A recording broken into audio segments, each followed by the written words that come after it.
On se retrouve donc pour cette revue de presse de l'économie.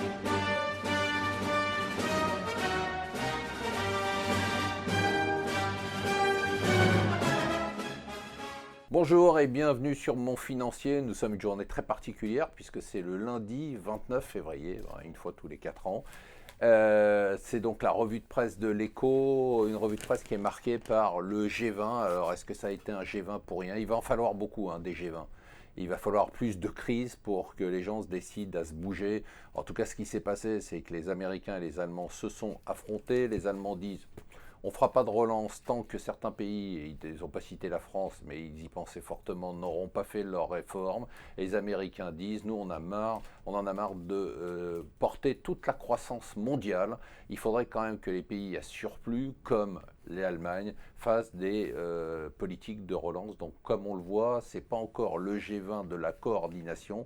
Il faudra d'autres crises pour qu'ils se décident à se bouger ensemble. La Chine, elle, a essayé de se montrer un peu plus claire sur la stratégie concernant le yuan. Elle a dit à ce G20, il n'y aura pas d'évaluation du yuan, ce qui finalement n'a pas rassuré. Ce matin, le yuan a encore baissé. Du coup, on commence à se dire qu'il faudrait peut-être qu'il y en ait une fois pour toutes, une belle dévaluation du yuan, qu'on n'en parle plus et qu'il n'y ait plus d'incertitude. On rentre dans des périodes incroyables aux États-Unis, vraiment incroyables. Ce qui se passe aux États-Unis en matière de politique est fou. Le Financial Times nous dit d'ailleurs que le parti républicain est en panique totale. Ils ne savent pas ce qu'ils feront si Trump est désigné à la primaire républicaine. Donc pour l'instant, ils essaient de mettre toute leur force dans la bataille derrière Rubio. Rubio est donc le candidat de l'establishment du parti républicain. Résultat des courses principalement demain, au Super Tuesday, c'est là que les choses vont se décanter. On saura si Hillary Clinton est la candidate démocrate et surtout si Trump a été arrêté ou pas par cette offensive, tout sauf Trump.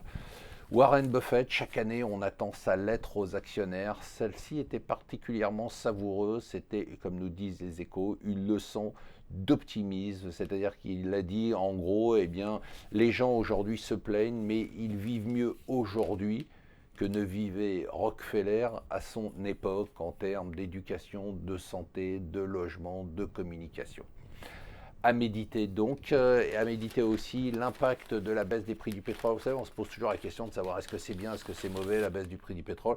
Les Échos nous disent, regardez l'INSEE, en tout cas en France c'est bon, parce qu'on remarque que les prix du pétrole, le coût de l'énergie pour les ménages a baissé de 6,8% en un an, et la consommation des ménages a pris 8% en un an. Ça voudrait dire que ça a favorisé la consommation. Donc en France, la baisse du prix du pétrole a été un élément favorable. Voilà, restez avec nous pour cette journée très particulière.